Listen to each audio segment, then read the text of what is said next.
CJ Gardner-Johnson already released from the Ravens. We'll discuss the details of what happened. We also hear from offensive line coach George Warhop, who says that Fa'alele and Voorhees are getting better every single week. Chuck Pagano talks about how Nate Wiggins requested to shadow Davante Adams and how he's a true number one corner. We also hear from Zach Orr, who discusses the evolution and increased role of Trenton Simpson on this defense. All that and more in today's episode of the Flock Rundown. Ravens Flock. Flock Rundown is the place to be. Motionless brainwaves attempt to swim their way to sense, can't tame the untamed. What's up, Ravens fans? My name is Ryan, and welcome back to another episode of the Flock Rundown. So that was pretty quick. CJ Gardner-Johnson already released. A lot of people comparing it to the Davante Johnson situation, but this was way faster.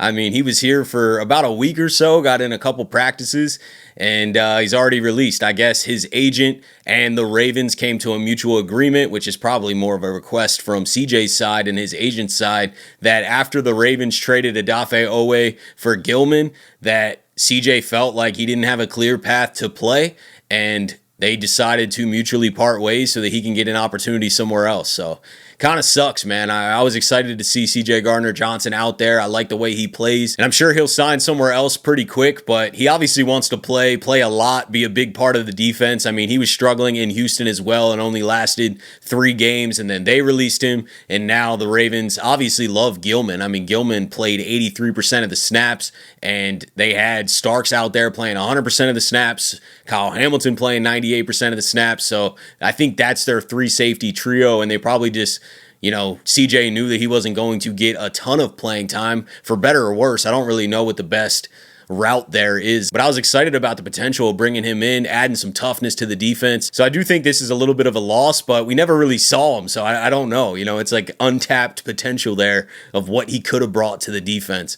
But just kind of the way this year's going right now, it feels like the Ravens are trying things and things don't work out, but I loved what I saw from the defense, or at least the step forward I saw from the defense on Sunday, and I think Gilman is a very welcomed addition to the secondary. So I think our safety situation's still fine, even without CJ Gardner-Johnson. Just kind of disappointed we didn't get to see him out there, and coaches love Gilman, though. I think he's going to play a ton. Zach Orr was speaking very highly of Gilman and what he brings to this defense and how quickly he adjusted to this defense. I mean, he came right in on, I think he got in Wednesday morning. I mean, that's the first time I seen him. Then he was out there. He took every rep in practice on defense. So he was starting. We knew he was going to play just about every rep. And he came from a similar system, but credit to him, credit to Double D and Pagano. Those guys spend plenty of hours, after hours and before hours, getting prepared. And, I mean, he was directing traffic his first day in practice, so I knew it was going to be a good addition in the lineup with him, and then he went out there and played well. So the more comfortable he gets with the guys and with our terminology, the better he's going to be, because he was real good on Sunday. Week 7 of the season is here. It's a new week with new opportunities, and this season I've teamed up with DraftKings Sportsbook to bring you guys an incredible offer. New customers bet $5, get $300 in bonus bets if your bet wins, plus 3 months of NBA League Pass. You heard that right. New customers turn $5 into $300 if your bet wins, paid instantly in bonus bets. The crown is yours. Stay in on the action and use your bonus bets on DraftKings same game parlays for a shot at an even bigger payout. And make sure when you're signing up to use my promo code TFR.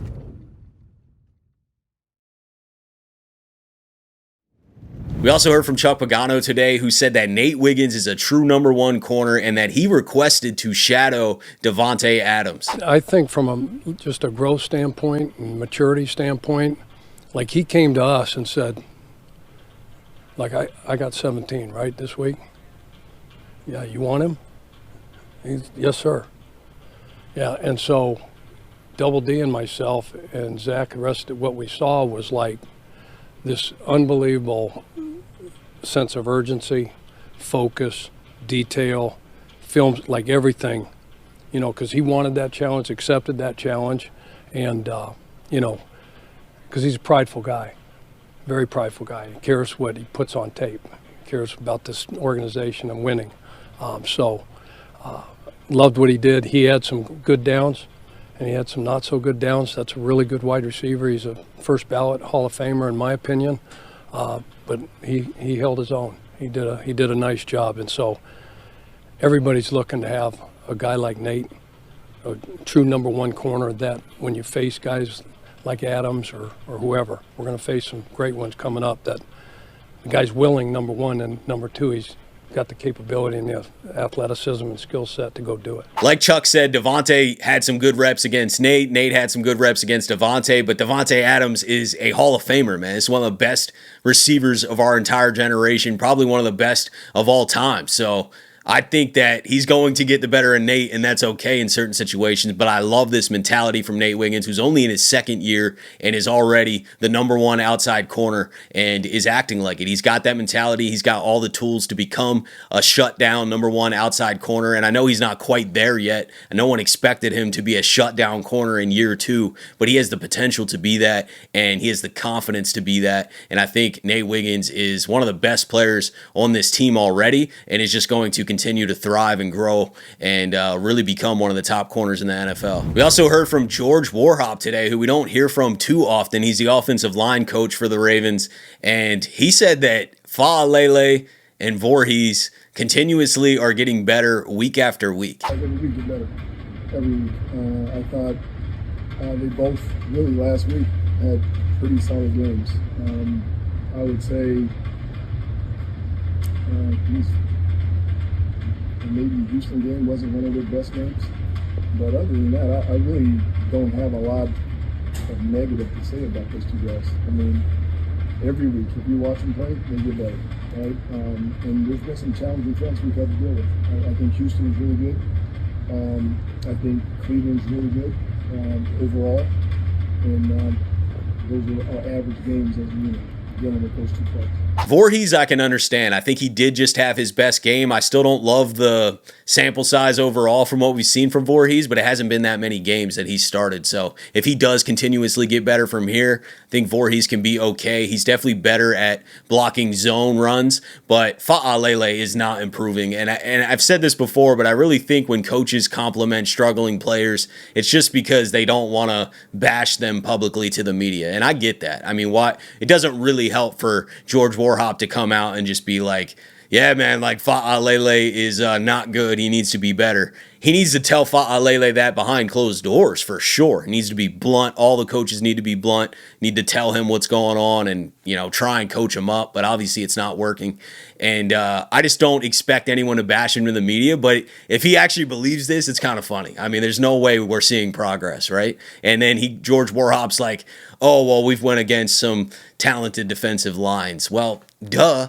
I mean, there's a lot of them in the league, and if you want to be a Super Bowl team, you need to be able to handle some talented defensive lines. You're not going to make it to the Super Bowl if you don't, so I don't think that's ever an excuse. So I'm still screaming from the mountaintops for a guard change. Been doing that for 2 years, and just hoping we give somebody else a look or make a trade. Go trade for one of these veteran guards that are available on one of these bad teams that just have no purpose to have a veteran guard still there. So I hope we go make a move and make a change at right guard, and I hope Voorhees continuously gets better, and I hope Stanley gets healthy. If all that happens, I feel like our offensive line can be pretty solid, and Lamar Jackson is going to mask a lot of it. So if we just make some changes, make it better right now, next year, really dive in the offseason and build the trenches, but make some moves right now to help protect Lamar so when he gets back, we can just go on a run. And I know there's still a lot of doubt out there in the air. I mean, I got all my friends who are not Ravens fans telling me the season's over, all the casuals telling me the season's over, a lot of Ravens fans saying the season's already over, and I totally get the negativity, man. It sucks.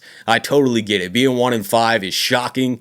It is uncomfortable. Nothing fun about it. I mean, every Ravens game we've been watching for the last month has not been enjoyable. I totally agree. But I still believe we're going on a run after this bye. And look at the AFC right now. The Bills are struggling. Top teams are struggling. Look at the top of the AFC right now and tell me this is how you saw it playing out. We got the Colts at 5-1, top of the AFC. The Steelers are 4-1, second in the AFC. Chargers, I'm not super surprised about. They're having a solid year. The Patriots, 4-2, 4th in the AFC. The Bills are now 4-2. The Patriots are in the lead of that division. Jacksonville is in the 6th spot at 4-2. Denver 4-2 at the 7th spot. The Chiefs aren't even in the playoffs right now. The Texans aren't in the playoffs. The AFC, the entire NFL this year is wide open. So yeah, this 1-5 start's brutal. And if we come out of the bye and lose some more games right away or injuries pile up, it probably is over. But if we start winning some games and build some momentum, I mean, we're getting in the playoffs. Look at this. I think the top of the AFC collapses. I don't think that the Colts, the Steelers, and even the Patriots, now a couple of them might make the playoffs, but I don't think they are the top teams in the AFC. I just think it leaves a ton of opportunity for the really talented teams that just haven't performed well and haven't got off to a hot start to end up making their way into the playoffs. I mean, a 10-7 record this year in the AFC is pretty much guaranteed to get you in the playoffs. I don't think there's going to be a ton of top records. I don't think it's going to be that difficult. You're not going to need 12 wins or 11 wins. I think you can get in with 10, maybe 9.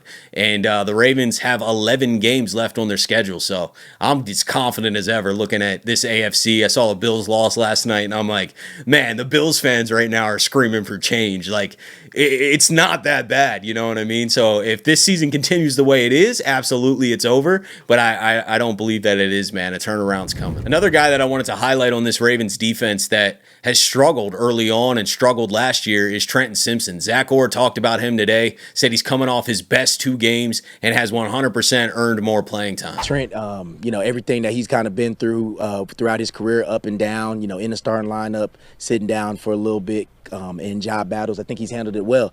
And we tell those guys, man, you always have to stay ready, and he's done that. And I think that he's grown so much. He's played 2 of his best games the last 2 weeks, I feel like, and he's really making an impact. And, he can still get a lot better. But I do think that he's earned the right to definitely be part of the plan going forward, and he's a versatile player. I think you've seen against the Chiefs, we've used him in different ways, and I think that he'll be able to continue to do that. He's earned those reps. I love Trent's athleticism. I really think that he can be a versatile chess piece in this defense if he's playing like he has played these past few games. I mean, I have seen Trenton Simpson take a leap. This is the leap we've all kind of thought he might have taken before the season started. I didn't think that Teddy was going to be playing as much as he is. Not that Teddy's bad by any means. I was just expecting so much more from Trenton Simpson. I don't know why I was. I guess I just love the tools he has. There's a lot of athleticism there. So I was like, okay, he learned from the growing pains last year when he got benched, and he's going to take a leap. And then the start of this season, they weren't playing him a lot, and he wasn't earning a lot of playing time. And I was like, man, it might be over for Trenton Simpson. But that's why everything needs to be taken with patience and with a broader scope, you know what I mean? Because, yeah, it did seem like it was over, but Trent's playing great ball right now. He is flying around, and if he continues to do that, he's an asset to this defense and will continue to grow. I mean, he's just now getting rolling. He's just now building confidence. Let's see Trenton Simpson flying around out there with confidence for the rest of this season. That's a weapon. So I'm excited about Trenton Simpson and what he brings to the defense, man. I think this is a great, great sign that he's starting to play his best football. That's it for today, guys. Just wanted to come on here, talk a little bit about the CJ Gardner-Johnson release already. Let me know what your guys' thoughts are on all that and everything that the coaches said today. But appreciate you guys, as always, for tuning in to another episode of the Flock Rundown. Have a beautiful rest of your day, and I'll let the greatest linebacker in the history of the game take us out. Ravens Flock. The Flock Rundown is the place to be. My man Ryan has been a lifelong Ravens fan since he was born. So I'm telling you now, it's about to go down. The podcast, the Flock Rundown. Ravens, baby. Nothing gets better than waking up and wondering how high we can fly. Tune in.